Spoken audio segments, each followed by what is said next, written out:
ഇനി കുറച്ച് പർപ്പടകപ്പുല്ലെടുക്കണം. പർപ്പടകപ്പുല്ല് എന്തിനാണെന്ന് അറിയുമോ? തൃശ്ശൂരുകാർക്ക് നന്നായി അറിയാം. തൃശ്ശൂരിൽ കുമ്മാട്ടി മഹോത്സവത്തിനുള്ള ഒരുക്കങ്ങളൊക്കെ ഇങ്ങനെ പൂർത്തിയാവുകയാണ്. തിരുവോണം മുതൽ 4-ാം ഓണം വരെയാണ് ജില്ലയിൽ പലയിടങ്ങളിൽ കുമ്മാട്ടി ഇങ്ങനെ ഇറങ്ങുക. അപ്പോൾ അതിന് പർപ്പടകപ്പുല്ലുമായി ഒരു ബന്ധമുണ്ട്. കാണാം.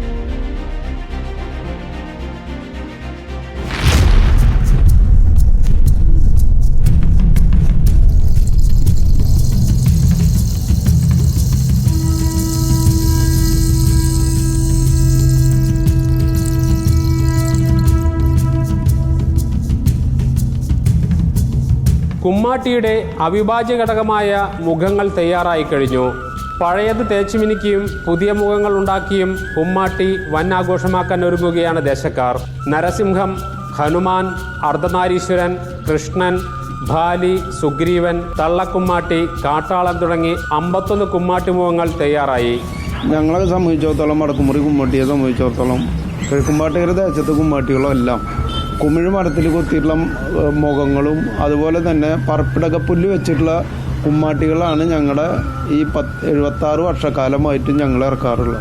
അത് വിട്ടിട്ട് ഇപ്പോൾ ഞങ്ങളുടെയൊക്കെ വടക്കുമുറി കുമ്മാട്ടി സംഘത്തിനെ പറയുമ്പോൾ ഒരു 10 ലക്ഷത്തിൻ്റെ മീതിയാണ് അതിൻ്റെ ചിലവ്. അത് മെടഞ്ഞ് വരുമ്പോൾ ഒരു കുമ്മാട്ടിക്ക് തന്നെ ചിലവ് പുല്ലിന് മാത്രമായിട്ട് തന്നെ ഒരു 5000 രൂപയോളം ചിലവ് വരും.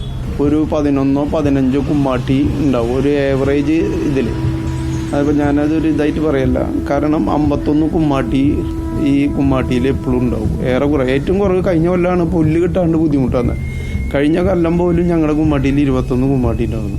ഈ കൊല്ലം പുല്ലിന് ക്ഷാമമൊന്നുമില്ല. അപ്പോൾ അതുകൊണ്ട് 50 മീതെ കുമ്മാട്ടികളുണ്ടാകും. മനസ്സിലായി. അമ്പലത്തിൽ നിന്ന് തുടങ്ങി ഒരു അമ്പലത്തിൽ പോയി അത് തിരിച്ച് ഈ അമ്പലത്തിൽ തന്നെ. അപ്പോൾ ഒരു ദൈവികമായിട്ടുള്ള ഒരു ആചാരപരമായിട്ടുള്ള ഒരു കുമ്മാട്ടിയാണ് വടക്കുമുറിയും തെക്കുമുറി.